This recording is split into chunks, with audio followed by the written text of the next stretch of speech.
Ya, itu tadi pertanyaannya. Apa yang menjadi pertimbangan diberikannya remisi, apalagi ketiganya ini merupakan terpidana ataupun terjerat kasus penganiayaan berat. Kami akan membincang bersama sejumlah narasumber yang saat ini sudah hadir bersama kami. Sudah ada Bang Denny Indrayana yang merupakan mantan Wakil Menteri dari Hukum dan HAM periode 2011 dan juga 2014. Terima kasih Bang Denny sudah hadir bersama kami. Selamat malam. Dan hadir pula bersama kami Aristo Pangaribuan yang merupakan pakar hukum Universitas Indonesia. Selamat malam Bang Aristo. Dan juga terhubung bersama kami Muhammad Nailul Amani yang merupakan kuasa hukum dari Didi Sera. Selamat malam Bang Nailul.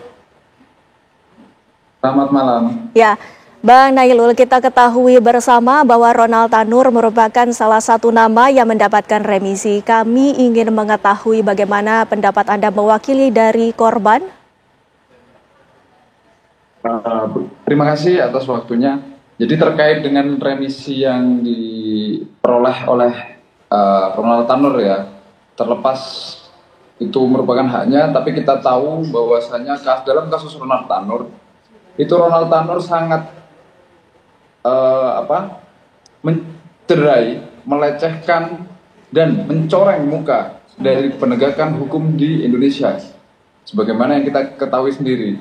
Sehingga kami dari pihak keluarga korban sendiri, korban Didi Sera, itu sangat kecewa atas diberikannya remisi terhadap Ronald Tanur dengan kurun waktu yang menurut kami begitu lama.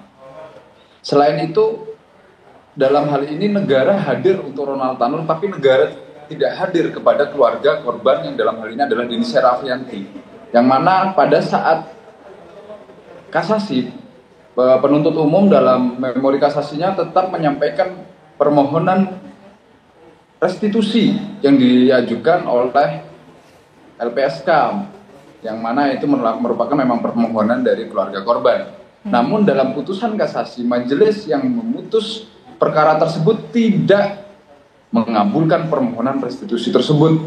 Sehingga dalam hal ini, dalam konteks yang sama, negara itu hadir kepada Ronald Tanur yang merupakan orang yang telah melakukan tindak pidana, tapi negara tidak hadir kepada korban atau mungkin keluarga korban yang di situ mendapatkan dampak dari tindakan yang dilakukan oleh Ronald Tanur tersebut. Dalam hal ini negara, menurut kami, itu tidak mencerminkan perbuatan yang dilakukan oleh negara, itu tidak mencerminkan pasal kedua Pancasila, keadilan sosial, maksud saya adalah bunyi butir dari Pancasila yang mana keadilan sosial bagi seluruh rakyat Indonesia, bahwasanya korban ini juga rakyat Indonesia, Ronald Tanur juga rakyat Indonesia, tapi negara tidak hadir kepada kedua belah pihak dan negara hanya hadir kepada Ronald Tanur saja. Mungkin itu tanggapan dari saya. Baik, Bang Denny, ini juga menarik karena memang kita ketahui bersama bahwa remisi ini adalah hak yang diberikan kepada narapidana, tapi juga ada pihak keluarga yang menjadi korban ini,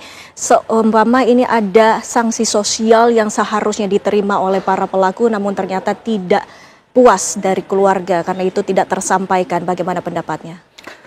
Memang ini harus dilihat secara komprehensif ya. Kalau dari perspektif korban tadi sudah disampaikan, dari perspektif lembaga pemasyarakatan, pemberian remisi itu adalah bagian dari sistem untuk memberikan pembinaan. Jadi kalau tanya ke teman-teman di lapas, maka mereka bilang kalau tidak ada reward kepada yang berkelakuan baik, maka tidak ada insentif orang untuk berubah. Nah, reward itu salah satu bentuknya adalah remisi, pembebasan bersyarat, cuti menjelang bebas, dan berbagai hak-hak narapidana yang lain. Sebaliknya, kalau tidak berkelakuan baik, maka tidak mendapatkan remisi. Itu konteks teorinya. Problemnya adalah, saya melihat apakah konteks yang normal ini bisa diterapkan dalam kondisi hukum kita sekarang. Di situ persoalannya. Kenapa waktu kami dulu diberi amanah, kita menerbitkan peraturan pemerintah nomor 99 yang kemudian mengetatkan pemberian remisi kepada napi-napi tindak pidana yang memang kita anggap merupakan bagian dari masalah bangsa ini. Korupsi, teroris, bandar narkoba, dan sejenis itu. Termasuk kejahatan-kejahatan organisasi internasional lainnya. Itu karena kami ingin menegaskan politik hukum kita harus berbeda ketika berhadapan dengan kasus-kasus yang merusak tatanan sosial kehidupan bermasyarakat, di mana ada hak napi, tetapi juga harus diperhatikan bahwa korupsi itu merusak sangat mendasar fondasi-fondasi kehidupan bernegara, narkoba juga demikian, teroris juga demikian, sehingga kita ketatkan dan hampir tidak ada yang mendapatkan remisi, hanya bisa dihitung dengan jari. Politik hukum semacam itu dihadirkan, dilahirkan karena pemahaman bahwa di samping hak narapidana, negara harus hadir untuk bersikap bahwa kita harus memberantas korupsi, narkoba, teroris, pencucian uang, perdagangan manusia secara luar biasa. Iya, tapi kalau kita lihat dalam kasus ini untuk terpidana berat, maksud kami untuk penganiayaan berat, ini bisa dilihat apakah berkelakuan baik ini merupakan syarat yang cukup untuk mendapatkan remisi tersebut? Kalau kita bicara norma, aturannya iya. Dan itu sudah ada undang-undangnya, peraturan menterinya, bahkan diturunkan dalam peraturan lebih teknis, di Dirjen dan seterusnya. Tinggal bagaimana konsistensi meletakkan aturan itu. Tidak jarang kita mendengar kesesuaian aturan itu bisa diubah. Dan ini kan bukan hal baru di negeri ini ya. Aturan syarat wakil presiden saja bisa dirubah oleh Mahkamah Konstitusi kan, dan kita mendapatkan putusan Pak Usman untuk Gibran. Tetapi dalam hal ini yang sering dikhawatirkan adalah adanya pungli, uang-uang yang beredar untuk diperjualbelikannya hak-hak narapidana ini. Dan saya sebagai yang pernah mengemban amanah sebagai Wakil Menteri Hukum dan HAM mengakui itu banyak, bahwa tatanan lembaga pemasyarakatan kita, terlepas saya berhormat kepada teman-teman di lapas, di rutan yang masih menjaga integritas, tapi tidak sedikit yang memang masih tercemar dengan praktek-praktek pungli ini, termasuk dalam pemberian remisi. Sehingga melihat hanya pada tataran konseptual, teoritik, ini berkelakuan baik, secara hanya tekstual saja, itu tidak cukup. Tidak cukup. Harus betul-betul dikuliti, dibelejeti bahwa ini bukan praktek jual beli hak-hak narapidana. Iya, tentunya Bang Risto, kami juga ingin mengetahui dari pandangan Anda sendiri sebagai pakar, apakah ini adil pemberian remisi sementara juga ini menjadi perhatian dari publik sendiri? Oke, begini. Setuju dengan Prof. Denny ya, soal konseptual tadi ya. Ini kan paradigmanya itu hak ya. Paradigmanya kan dari penjara kemudian warga binaan, itu hak. Persoalannya adalah metode, ini kan kewenangan dan hak. Kewenangan diberikan oleh negara, hak dari warga binaan. Persoalannya adalah kewenangan negara dalam memberikan hak itu, metodenya. Nah, kalau saya agak berbeda sedikit kepada Prof. Denny. Prof. Denny bilang hukum tekstualnya kira-kira sudah baik memang begitu. Kalau saya melihat justru hukum tekstualnya juga mengandung persoalan sehingga publik kecewa. Apa yang mengandung persoalan? Begini, kasus misalnya kayak Mario Dandi yang kita diskusikan adalah kasus publik yang orang itu heavily invested terhadap perkaranya. Menjadi perhatian sosial, makanya kita pertanyakan soal adil atau tidak adil. Kedua, mekanisme pemberian hak tadi, ini di Kemenkumham ini, sekarang Kemenkum ini kan tertutup. Maksudnya saya tertutup gini, ada sidang TPP ya, tim pengamat pemasyarakatan. Itu prosesnya birokratis. Itu isinya kan internal dari aparat Kementerian Hukum dan HAM.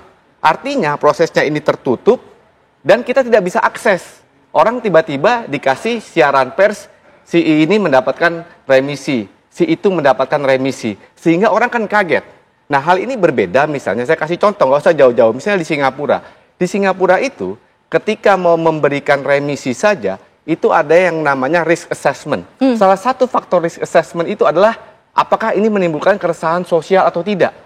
Itu yang pertama. Yang kedua, di negara-negara lain, proses seperti sidang TPP, itu kan sebelum diberikan remisi itu kan ada TPP ya, rekomendasi dari TPP, misalnya pembebasan bersyarat juga begitu.